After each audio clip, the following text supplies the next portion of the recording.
오늘 보신 말씀은 신약성경 67면에 마가복음 8장 27절부터 9장 1절 말씀까지를 제가 한 절 읽고 여러분들은 한 절 읽고 교독하며 읽도록 하겠습니다.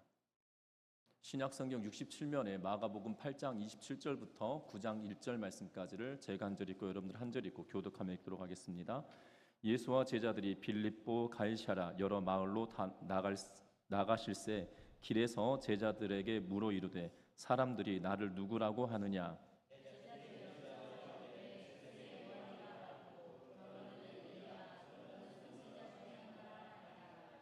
또 물으되 너희는 나를 누구라 하느냐. 베드로가 대답하여 이르되 주는 그리스도시니이다 하매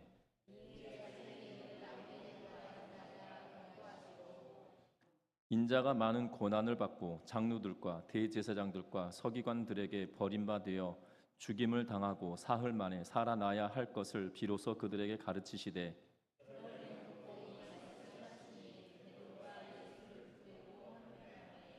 예수께서 돌이키사 제자들을 보시며 베드로를 꾸짖어 이르시되 사탄아 내 뒤로 물러가라. 내가 하나님의 일을 생각하지 아니하고 도리어 사람의 일을 생각하는도다 하시고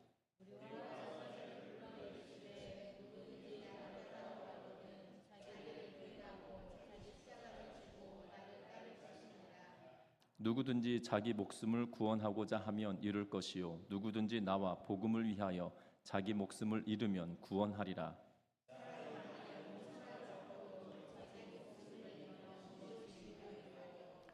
사람이 무엇을 주고 자기 목숨과 바꾸겠느냐.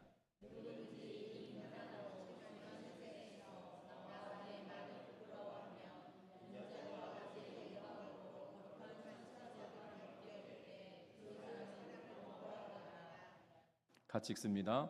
또 그들에게 이르시되 내가 진실로 너희에게 이르노니 여기 서 있는 사람 중에는 죽기 전에 하나님의 나라가 권능으로 임하는 것을 볼 자들도 있느니라 하시니라. 아멘. 우리 서로 인사 나누고 말씀 나눕니다. 사랑하고 축복합니다. 이 좋은 생각이라고 하는 조그만 이 월간 잡지에 이런 글이 실려져 있었습니다. 어떤 초등학교 3학년 교실에 한 어린아이가 앞에 나와 무엇인가를 열심히 발표합니다. 그 아이 뒤에는 칠판에 뿌리라는 글씨가 크게 적혀 있었고 그 아이는 이렇게 발표합니다. 우리는 충청북도 청주가 고향이래요. 또 저는 전주 이씨 47대 손이고 우리 증조 할아버지는 조선시대 때 예조 판세를 지내셨던 분이라고 합니다. 저희 할아버지는 지금도 청주에서 교장 선생님을 하고 계십니다. 그리고 우리 아버지는 큰 무역회사 과장님이세요. 나는 훌륭한 우리 집안이 자랑스럽습니다. 라고 이 학생이 지난밤 아버지에게 들은 집안의 내력에 대하여 이야기하면서 자랑스럽게 발표를 합니다. 이 아이는 어깨를 으쓱거리며 자리에 들어갑니다. 그리고 다른 아이가 차례로 한 명씩 나와서 자기의 조상들에 대한 이야기들을 나누고 자신의 뿌리에 대한 이야기들을 나눕니다. 그리고 자기 가족들에 대해서 준비해 온 내용들을 열심히 발표합니다. 그런데 그것을 한참 지켜보고 계시던 선생님이 갑자기 표정이 굳어지기 시작했습니다. 한 아이가 발표를 막 끝내고 돌아가고 이어서 다른 학생이 나와서 발표하고 할 때마다 선생님은 점점 당황한 표정을 감출 수가 없었다고 합니다. 이어 나온 아이를 본 순간 선생님은 가슴이 철렁였다고 합니다. 그것은 다른 것이 아니라 지금 나오는 학생은 이 고아원에서 살고 부모가 없는 학생이었기 때문입니다. 선생님은 그 아이의 마음에 커다란 상처를 준 건 아닌가라는 생각에 자책감이 순간 몰려들었고 그리고 선생님은 굉장히 당황스러워했지만 이 아이가 앞에 나가서 이렇게 발표하고 아무렇지도 않게 돌아 들어오더라는 것입니다. 그는 이렇게 이야기합니다. 우리 아버지는 하나님이십니다. 우리 아버지는 많은 자녀를 가지고 계십니다. 그래서 나에게도 아주 많은 형제들이 있습니다. 그리고 우리 아버지는 이 세상의 주인이시고 사랑도 아주 많이 있으십니다. 라고 하면서 그 학생이 초등학교 3학년 학생이 이렇게 고백을 하더라는 겁니다. 그 순간 그 선생님은 똑똑하고 자랑스럽게 발표하는 이 아이를 보는 순간 그 선생님은 그 두 눈에서 감격의 눈물을 흘렸다라고 하면서 이 좋은 생각이라고 하는 조그만 잡지에 이 글이 실려져 있던 것을 봅니다.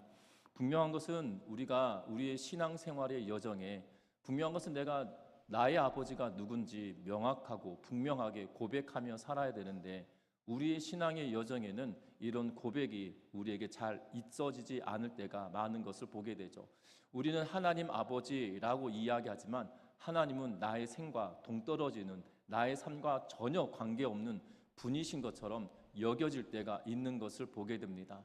그런데 이 초등학교 3학년 어린이는 그가 경험했던 하나님은 나의 참된 아버지시고 나의 삶을 주관하시고 온 우주의 주인이실 뿐만 아니라 나에게 사랑을 베풀어 주시고 그 하나님의 자녀된 자들이 나의 형제다라고 고백하며 자랑스럽게 이야기하고 있는 초등학교 3학년 학생만큼 저와 여러분들도 굳건하게 하나님을 아버지로 섬기며 살아가는 은혜가 있기를 주의 이름으로 부탁드립니다. 왜냐하면 우리는 하나님의 백성이고 예수 그리스도의 가르침을 따르는 주의 자녀들이기 때문이라는 사실입니다. 우리가 주를 따르지 않고 주의 말씀을 따르지 않는 자들이다라면 하나님이 나의 아버지이신들, 아버지가 아니신들 무슨 상관이 있겠습니까? 그러나 우리가 하나님을 따르는 주의 말씀을 따르며 살아가는 자들이기에 선언하고 계시는 너는 내 아들이라 오늘날 내가 너를 낳았다라고 하시는 주의 말씀에 순종하며 주를 온전히 따라가는 우리의 삶이 되시기를 주의 이름으로 부탁드립니다. 특별히 주를 따르고자 원하는 자들에게 필요한 것들이 있을 겁니다. 주를 따르는 자들을 두고 우리는 제자다라고 이야기하고 오늘 성경은 제자들에 관한 이야기를 말할 뿐만 아니라 그 제자들은 어떤 삶을 살아야 되는지에 대하여 우리들에게 말씀하고 있는 것을 봅니다. 그래서 저와 여러분들도 분명한 것은 저와 여러분들도 예수를 따르는 자들이기에 예수의 제자된 자들이고 예수의 형제된 자들이고 하나님의 자녀된 자들이기에 정말 우리가 조건을 갖추며 정말 제자된 삶을 살아가는 우리의 삶이 되시기를 주의 이름으로 부탁드립니다. 먼저는 우리가 기억할 것은 바로 주님이 누구신지를 명확하고 분명하게 알아야 된다는 사실입니다. 주를 따르려고 마음을 먹고 주를 따르기를 원한다라면 그분이 누구신지 명확하게 알아야 할 것입니다. 여러분들 대부분이 군대를 안 갔다 오셔서 군대 이야기하면 참 죄송한데요. 저는 군대 처음 들어가서 휴가를 나왔을 때 굉장히 긴장됐었습니다. 왜냐하면 이 군대는 계급 사회잖아요. 계급 사회이기 때문에 제가 2등병으로 들어가면 대한민국 모든 육군 중에서 가장 뭡니까? 속된 말로 쫄따구잖아요. 2등병이니까 가장 낮은 계급입니다.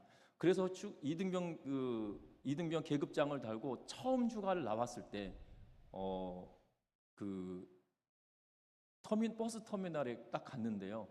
공군 상병 그리고 다른 부대 육군 2병, 1병 이런 분들이 나오니까 격리를 해야 될 것만 같은 불안감이 있는 거예요. 그런데 저희 옆에 같이 처음 나가니까 이 선임병과 함께 짝을 이뤄서 터미널에 가고 이렇게 움직이게 하셨는데 선임병이 뭐라 그러냐면 그러지 마, 쫄지 마, 그냥 아저씨야 이러면서 저 대위 계급을 달고 있더라도 너의 직속 상관이 아니면 그냥 군인 아저씨야 이러면서 격리 안 해도 돼 이러면서 이야기를 하시더라고요. 그래서 그때야 비로소 자유함을 얻었거든요. 여러분들 분명한 것은 우리가 왜 그런 상황이 되냐면 내가 경례를 붙이고 내가 상관으로 쫓는 사람은 나에게 지휘권을 나에 대한 지휘권을 가지고 있는 사람에게 경례를 붙이고 하는 것이거든요. 비록 계급이 높다 하더라도 나에게 명령권자가 아니면 그에게 인사할 필요가 없다라고 저희 고참이 그렇게 가르쳐줘서 그 이후로는 대위를 만나던 이 거수경이 가다가 2등병은 목소리도 크게 해야 되거든요. 세상에서 가장 큰 소리로 이렇게 경례를 붙이고 해야 되는 그것이 이제 군기가 바짝 들었다 이런 표현을 쓰니까. 근데 그 이후로 대위를 만나던 중위를 만나던 이 경례를 붙이지 않고 그냥 아저씨인 거예요. 그래서 같이 버스를 타고 오는 그 상대편도 저의 계급과 상관없이 이렇게 존칭을 해주는 그러한 경험을 함으로 누구에게 속해 있느냐 그리고 내가 누구에게 속한지 명확하게 알아야 되는구나라는 사실들을 알게 되었던 기회가 있었거든요.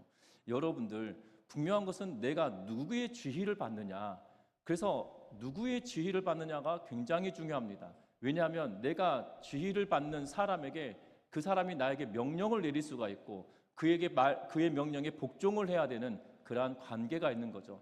그렇기 때문에 우리가 따르는 예수님이 누구신지 알아야 이것이 예수님인지 저것이 예수님인지 모르면서 쫓아다니면 아무런 의미가 없거든요. 그래서 우리의 주님이 누구신지 명확하게 알아야 된다라고 성경은 말합니다. 특별히 오늘 성경은 27절 말씀에 보면 예수님께서 제자들과 더불어 빌립보, 가이사랴 여러 마을로 나가실세라고 말씀하고 있는 것을 보게 됩니다.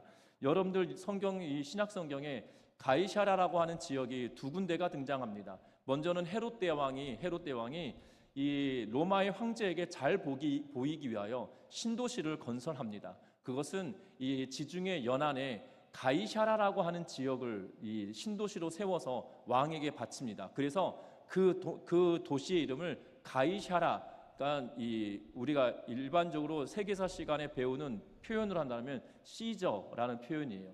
그 표현이 도시의 이름을 시저라고 하는 이름을 붙여놓은 동네입니다. 그것은 지중해 연안에 헤롯 대왕이 로마의 황제에게 잘 보이기 위하여 신도시를 꾸미고 그것을 황제에게 바칩니다. 그래서 로마의 총독이 그곳에서 머물게 되어지고 절기가 되어지면 예루살렘으로 군대와 더불어 출정해 와서 예루살렘의 절기를 지내는 동안에 소요 사태가 일어나지 않도록 이 통제를 하다가 이 절기가 끝나면 다시 그의 관저가 있는 가이사랴 지역으로 가요. 그것이 헤롯 대왕 때 만든 도시이고요. 여기 가이사랴 빌립보라고 하는 지역은 지중해 연안에 있는 도시와 달리 헐몬산, 헤르몬산이라고 불려지는 이 기슭에 이 도시가 생성되어집니다. 헤롯의 아들 가운데 헤롯 빌립이라고 하는 인물이 등장합니다. 여러분들 그 후에는 헤롯 아그리빠도 있고요, 헤롯 안디바도 있는 것을 보게 됩니다. 예수님 시대에 예수님이 죽으실 때 심판하였던 그 헤롯은 안디바라고 불려지는 헤롯이고요. 헤롯 빌립이라고 부르는 또 다른 헤롯의 아들들 가운데 헤롯 빌립은 이 북부 지방을 다스리고 통제하였던 인물이기도 합니다. 그런데 그 사람이 로마의 황제에게 이 도시를 바치면서 가이사랴라고 이름을 붙였는데 자신의 이름도 붙여서 빌립보 가이사랴라고 하면서 때로는 가이사랴 빌립보라고 하는 허르몬산 아래에 있는 도시를 건설하고 그곳에 이름을 붙여주고 있는 그러한 모습을 보게 되죠.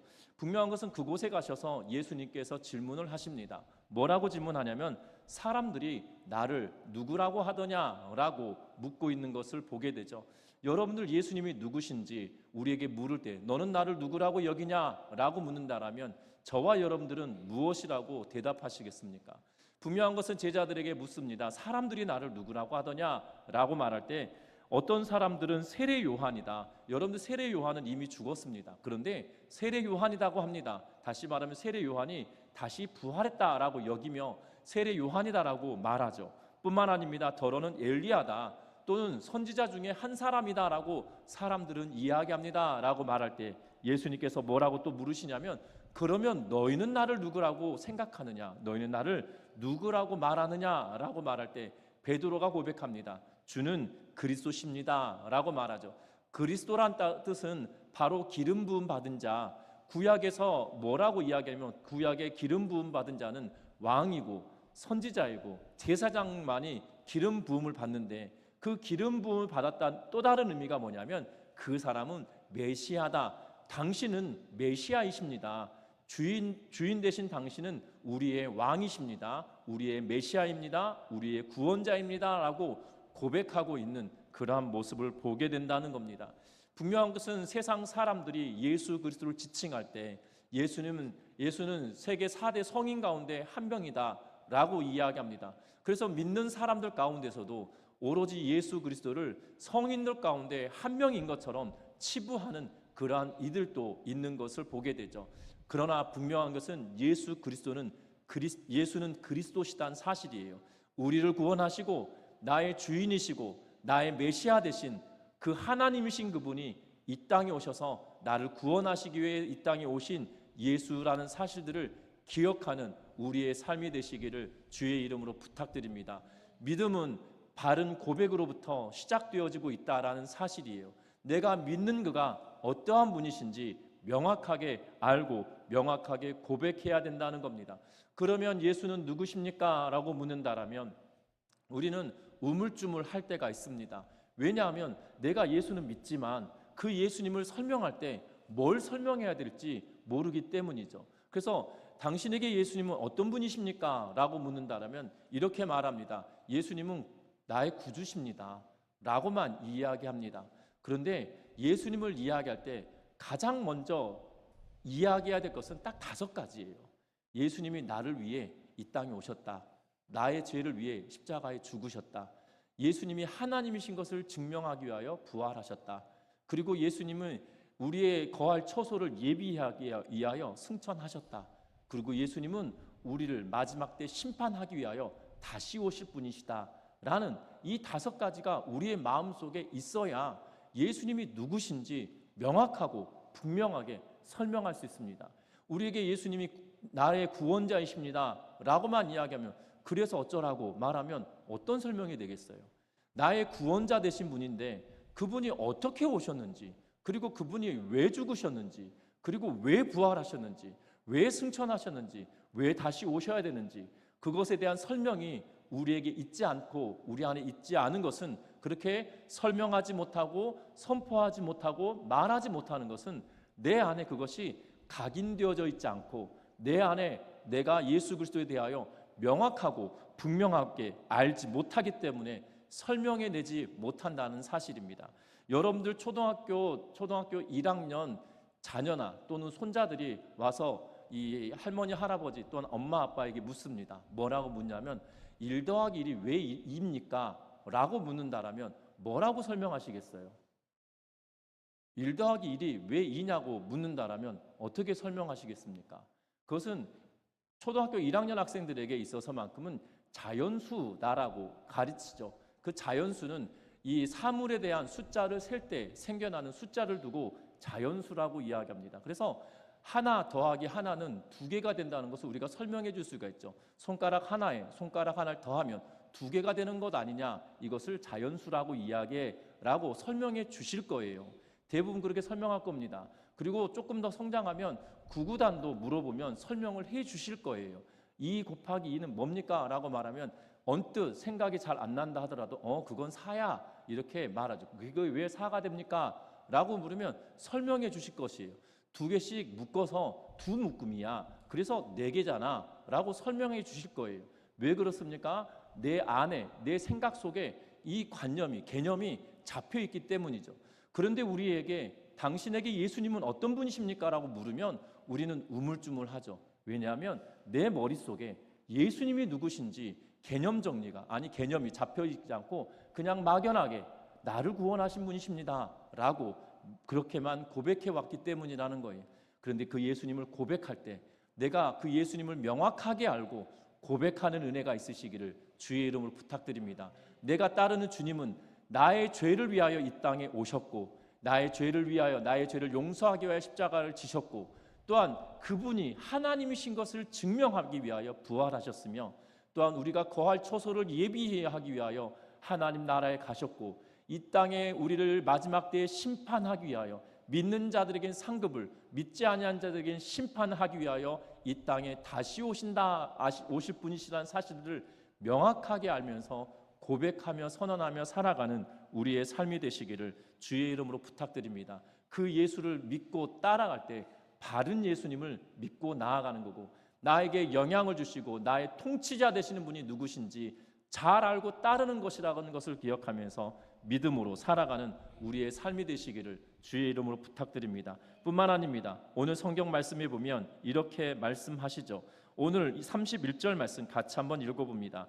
인자가 많은 고난을 받고 장로들과 대제사장들과 서기관들에게 버림받아 죽임을 당하고 사흘 만에 살아나야 할 것을 비로소 그들에게 가르치시되. 아멘. 예수님께서 죽으시고 사흘 만에 부활하실 것에 대하여 말씀합니다. 오늘 제자들에게 첫 번째로 예수님께서 고난당하시고 그리고 죽으시고 부활하실 것에 대한 첫 번째 말씀을 하고 있는 그러한 모습을 보게 되죠. 제자들에게 왜 예수님은 이때 드디어 예수님께서 내가 고난당하고 3일 만에 부활할 거야 라는 것을 알려주시는 걸까요? 그것은 다른 것이 아니라 그들의 고백 때문이겠죠. 예수님께 당신 주는 그리스도이십니다, 당신은 메시아이십니다 라는 말을 고백합니다. 다시 말하면 예수님 당신이 메시아입니다 라는 고백은 어떤 의미냐면 구약의 선지자들과 모세가 기록하였던 말씀대로 이 땅에 이루어진 그 언약의 말씀을 성취하시는 분이 메시아입니다 라고 고백했어요. 그러면 예수님의 생애는 어떠한 생애냐? 예수님이 고난당하시고 죽으실 그러한 상황이었고 예수님께서 다시 부활하실 것에 대하여 명확하게 분명하게 말씀하고 있다는 사실입니다. 특별히 이사야 선지자를 통하여 예수님이 고난당하실 것에 대하여 명확하게 말씀하시고 또한 예수님이 어떻게 장사 지내될 것인지 명확하게 설명하시고 또한 예수님의 부활을 이미 예언되어진 대로 말씀대로 행하고 있는 그러한 모습을 보게 된다는 사실이에요. 다시 말하면 예수 그리스도도 구약의 말씀대로 이 땅에 오셔서 구약의 말씀대로 살아내셨고 구약의 말씀대로 십자가를 지셨고 구약의 말씀대로 사흘 만에 부활하시는 역사를 경험하게 된다는 거예요. 그래서 예수님께서 십자가에 죽으실 때 다 이루었다라고 말씀하고 선언하시는 이유는 다른 데 있는 것이 아니에요. 구약의 예언된 말씀을 내가 다 성취했다라는 말씀으로 십자가에 죽으실 때 내가 다 이루었다라고 고백하고 있는 그러한 모습을 보게 된다는 겁니다. 말씀이신 그분이 이 땅에 오셔서 그 말씀 자체이신 그분이 이 땅에 오셔서 말씀대로 살아내셨다라는 거예요. 분명한 것은 저와 여러분들도 마찬가지겠죠. 예수님께서 말씀을 따라 살아내셨다라면 저와 여러분들도 동일하게 말씀대로 살아내는 은혜가 저와 여러분들 가운데 충만한 우리의 삶이 되시기를 주의 이름으로 부탁드립니다. 우리가 예수님조차도 그가 기록된 말씀을 쫓아 이 땅에 오시고 죽으시고 순환당하시고 부활하신다는 사실이에요. 분명한 것은 그분이 하나님이심에도 불구하고 기록된 말씀을 쫓아 그가 행하고 있는 것을 보게 됩니다. 예수님의 탄생부터 시작하여서 예수님이 태어났을 때 수많은 아이들이 죽음을 당하게 될 것이라는 사실도 예언되어졌고 또한 예굽으로 내려갔다가 올라올 것도 예언되어졌고 심지어 나사렛에서 생활하게 될 것도 예언되어졌고 뿐만 아니라 나귀를 타고 예루살렘에 오실 것에 대해서도 예언되어졌고 예수님이 살아갔던 그 모든 순간들 심지어 십자가에 매어 달리실 것조차도 예언되어진 대로 이루어지고 성취되어졌다라는 사실이에요. 그분도 그렇게 따랐는데 우리는 저희 어렸을 때 이런 표현 썼잖아요. 쟤는 용가리 통뼈대 왜 저렇게 말을 안 듣는데? 라고 표현을 썼죠. 우리는 용가리 통뼈도 아닌데 예수님조차도 말씀대로 살아갔는데 우리는 희한하게 예수님이 가라 하면 멈추고 가지 마라 하면 가고 이런 삶을 살 때가 있는 것을 보게 되죠. 아닙니다. 우리의 인생은 예수님을 쫓아 살아가는 삶이기 때문에 예수님께서도 말씀대로 이 땅에 오셔서 말씀대로 행하시고 말씀대로 죽으시고 부활하셨다는 사실이에요. 그분조차도 말씀 따라 살았는데 그분을 따르겠다고 하는 저와 여러분들은 말씀에 순종하지 않으면 아무런 의미가 없다는 거죠. 저와 여러분들이 그 말씀을 따라 살아가는 우리의 삶이 되시기를 주의 이름으로 부탁드립니다. 그런 말씀을 어떻게 따라갑니까? 라고 말하면 성경이 말한 대로 살아가면 되는 거예요. 말씀이 말한 대로 살아내면 되는 겁니다.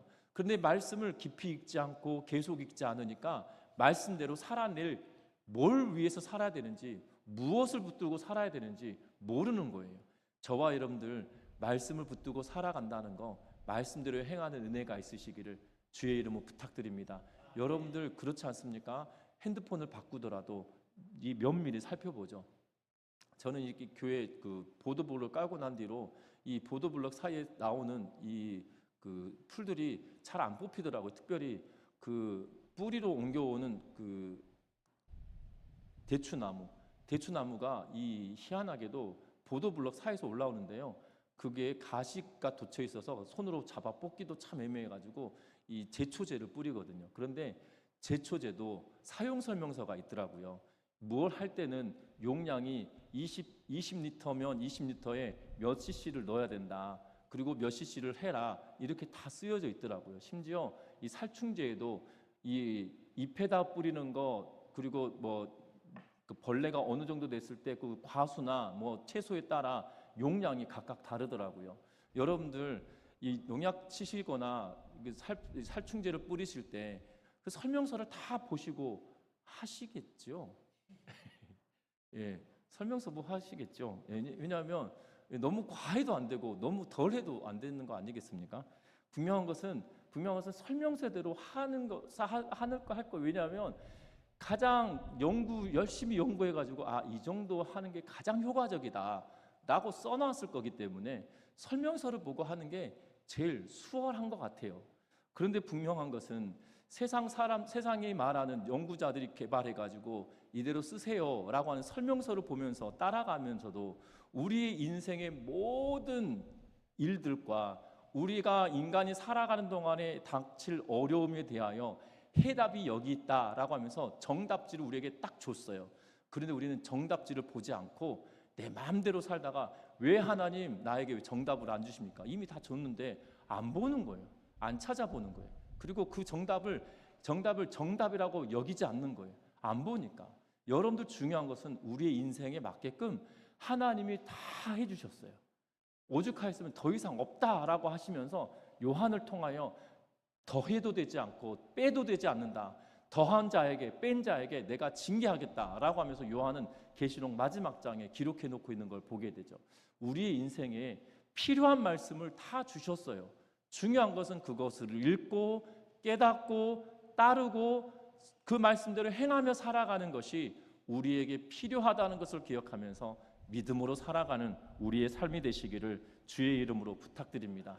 뿐만 아닙니다. 저와 여러분들에게 필요한 것은 예수 그리스도가 누구신지 명확하게 알아야 될 뿐만 아니라 예수께서도 말씀을 따라 행하셨기에 그분의 말씀을 따라 우리도 살아야 된다라고 말씀을 드렸다라면 말씀을 따라 살아가는 것의 가장 핵심은 다른 것에 있는 것이 아니라 바로 우리의 십자가를 각각 지고 나아가야 된다는 사실이죠. 34절, 35절 말씀 같이 읽어봅니다. 무리와 제자들을 불러 이르시되 누구든지 나를 따라오려거든 자기를 부인하고 자기 십자가를 지고 나를 따를 것이니라. 누구든지 자기 목숨을 구원하고자 하면 잃을 것이요 누구든지 나와 복음을 위하여 자기 목숨을 잃으면 구원하리라. 아멘. 오늘 이 말씀에 뭐라고 이야기하냐면 자기 십자가를 지라라고 말합니다. 지금 우리가 이 성경을 읽을 때 우리의 십자가를 진다라는 표현이 막 무섭게 다가오지 않을 겁니다. 그런데 1세기를 살고 있는 제자들에게 있어서만큼은 이 십자가는 굉장히 두렵게 그들에게 닥쳐올 겁니다. 왜냐하면 십자가의 형틀에 매어 달리는 것은 중한 죄를 지은 사람만 십자가에 매어 달리기 때문이에요. 여러분들 예수님과 바라바를 둘을 세워두고 6월절에 절기에 맞춰서 이 사람들을 내어놓겠다라고 말하죠. 그러자 예수님과 바라바를 내어놓고 이 빌라도가 이야기했을 때 누구를 풀어주라고 이야기합니까? 바라바를 풀어주고 예수를 십자가에 못 박으라고 이야기합니다. 중요한 것은 예수님을 풀어줬다라면 바라바가 십자가에 못 박혔을 거예요. 왜냐하면 이 바라바가 이 모반을 하고 살인을 지었던, 다시 말하면 폭동을 일으켜서 살인을 했던 그러한 인물이었기 때문에 지금 그 죄인을 내놓을 것이냐 예수님을 내놓을 것이냐 그 둘을 내놓고 십자가에 매일 것이냐 풀어줄 것이냐를 묻고 있는 거예요. 여러분들 중요한 것은 이 십자가 형틀을 진다는 것은 그만큼이나 중한 죄를 지었고 또한 이 폭동을 일으켜 살인을 한 그러한 자들, 반역을 한 자들, 그러한 자들에게 주는 형벌이었어요. 그래서 이 십자가 형틀이 얼마나 끔찍한지 사실 우리는 피부로 와닿지 않는데요. 제가 이 십자가 형틀을 가장 피부로 와닿던 게 언제냐면 글래디에이터라고 하는 영화가 있는데요. 극장에서 이 큰 화면으로 보는데 그 글래디에이터의 주인공의 가족을 십자가에 매달아서 길가에다 딱 전시를 해놓은 그 장면이 있거든요. 그 장면을 볼 때 큰 화면으로 보니까 오싹한 거예요. 정말 두렵게 십자가의 형틀이라고 하는 게 얼마나 두렵고 끔찍한지 모릅니다. 그것을 사실적으로 클로즈업하고 음악이 곁들여지니까 더 생생하고 무섭게 다가왔던 게 십자가 형틀인 것 같아요. 여러분들 기억할 것은 저와 여러분들이 지금 우리가 십자가를 지고 가라라고 말하면 그 십자가는 우리가 딱 연상되는 것은 목걸이, 귀걸이, 팔찌, 반지, 그 모양이, 때로는 여기 브로치, 이런 것이 십자가가 있을 때가 있으니 그렇게 무겁거나 무섭게 여겨지지 않거든요.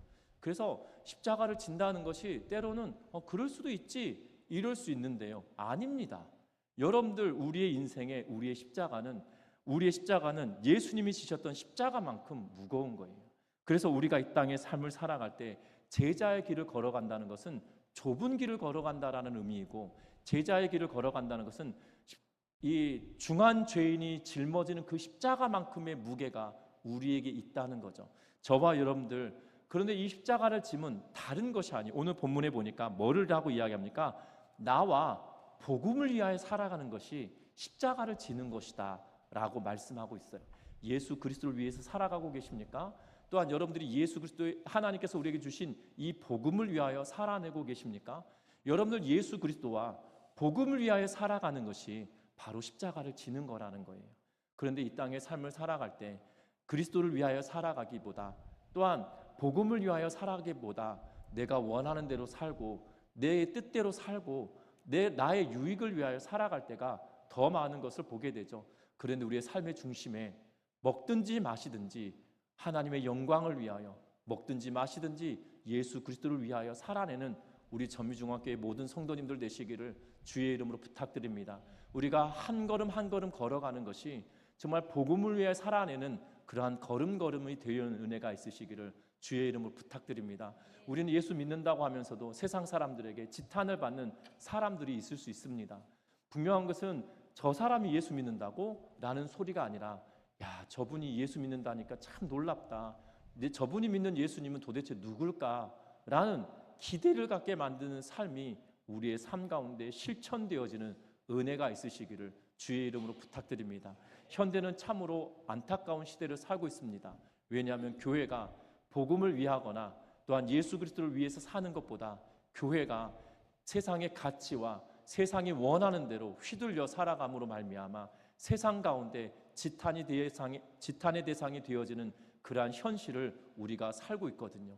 그러한 때에 어찌 보면 예수 그리스도의 영광을 위하여, 하나님의 영광을 위하여, 복음을 위하여 살아가는 것이 더 큰 십자가로 우리에게 다가오는 시대를 살고 있는데, 그럼에도 불구하고 그 십자가를 지며 믿음으로 살아내는 우리의 삶이 되시기를 주의 이름으로 부탁드립니다. 그래서 우리가 이 땅에 제자로서 살아가는 은혜가 있으시기를, 그래서 제자의 삶을 살아갈 때 그냥 사는 것이 아니라 정말 주를 위해 살아내는 우리의 삶이 되시기를 주의 이름으로 부탁드립니다. 요즘 이재명 대통령이 되고 나서 제가 이 유튜브를 볼 때마다 그 올라오는 것이 동상이몽이라고 하는 프로그램이 있었나 봐요. 거기에 이재명 대통령과 김혜경 여사의 수년 전에 그 동상이몽이라고 하는 것에 이렇게 나왔던 이야기를 계속 조그만 짤막한 이 영상으로 올라와서 왜 갑자기 이게 올라와? 이러고 있는데요. 분명한 것은 이 동상이몽이라고 하는 뜻이 그거잖아요. 이 같은 것을 생각하면서 다른 꿈을 꾼다라는, 원래 한자가 그거 아니겠습니까? 같은 것을 보면서도 다른 생각을 하는 거. 여러분들 이 신앙생활 하면서도 예수님은 분명히 우리와 같이 가기를 원하시는데, 우리는 같이 간다고 하면서도 우리가 꿈꾸는 건 다르죠. 그 대표적인 인물이 오늘 본문에 기록되어져 있는 바로 베드로입니다. 베드로는 고백했습니다. 주는 그리스도십니다. 예수님이 물었습니다. 너희들 날 누구라고 하느냐? 주는 그리스도십니다라고 고백하였더니 예수님 마음에도, 또한 예수님이 이미 알고 계셨을 것임에도 불구하고 예수님께서 죽으시고 십자가에 죽으시고 부활하실 것을 예언하죠. 그랬더니 뭐라고 이야기하냐면, 예수님 그러면 안 된다라고 이야기하자 지금 33절에 이렇게 말합니다. 사탄아, 내 뒤로 물러가라 라고 말씀하시죠.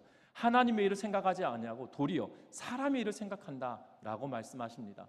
우리는 동상이몽을 꿈꾸며 살아가는 제자가 아니라 예수님이 원하시는 그러한 꿈을 꾸며 살아가는 저와 여러분들의 삶이 되시기를 주의 이름으로 부탁드립니다. 정말 하나님이 원하시는 건, 하나님께서 바라보시고 기대하시는 것에, 그것에 합당하게 우리의 삶을 내어 맡기고 우리의 삶을 드리며 살아가는 동상이몽의 인생이 아니라 주와 같은 생각을 하며 주와 같은 길을 걷고 주님께서 기뻐하신 것이 무엇인지를 고민하며 우리의 삶을 내어 맡기며 살아가는 우리 모두가 되시기를 주의 이름으로 부탁드립니다. 기도합니다.